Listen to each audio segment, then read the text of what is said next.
Panthéon, officiellement, rien n'est tranché et la réflexion toujours en cours à l'Élysée.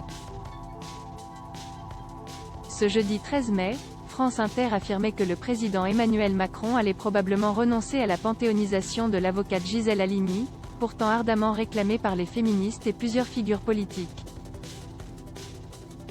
Motif invoqué, l'engagement de l'avocate contre la guerre d'Algérie et pour l'indépendance de ce pays pourrait cliver la société, la décision de panthéoniser Gisèle Halimi pouvant être considérée comme une insulte par certaines associations. Un collectif de femmes et de filles de harkis, auxiliaires de l'armée française lors de la guerre d'Algérie, s'est déjà dit opposé à cette éventualité.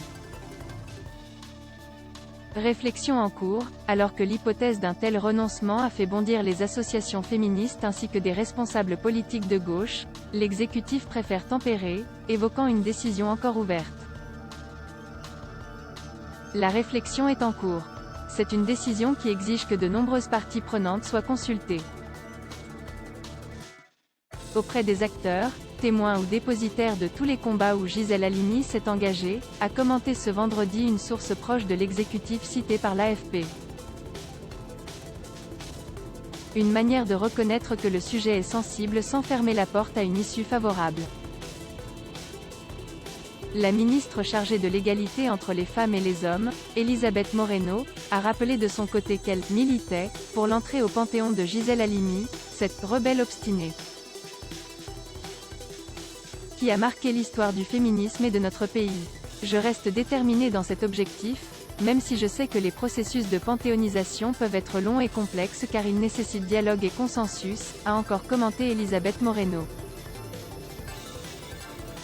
Bronca politique en vue dans son rapport sur la colonisation et la guerre d'Algérie, 1954 à 1962, remis en janvier à Emmanuel Macron, l'historien Benjamin Stora avait préconisé la panthéonisation de Gisèle Halimi, décédée en juillet dernier à 93 ans. Cet honneur national est également réclamé par de nombreux militants féministes et de gauche. Depuis jeudi, plusieurs personnalités de gauche, à l'image du sénateur socialiste Rachid Temal, se sont émus sur Twitter à l'idée que le président de la République renonce à l'idée d'une panthéonisation. Ce sont aussi ses positions humanistes sur l'Algérie qui légitiment l'entrée de Gisèle Halimi au Panthéon, a ainsi jugé la députée LFI et candidate au régional en Île-de-France Clémentine Autain. Pour Bastiane Lachaud, également députée LFI, un renoncement d'Emmanuel Macron serait une honte. En faisant son métier d'avocate, et en dénonçant la torture, Gisèle Halimi sauvait justement l'honneur de la France, a-t-il estimé. À voir également sur le HuffPost, quand des militantes féministes manifestent pour voir Gisèle Halimi au Panthéon, lire aussi, Benjamin Stora, la guerre d'Algérie n'a pas été regardée en face pendant 30 ans, la famille de Rimbaud s'oppose à sa panthéonisation avec Verlaine.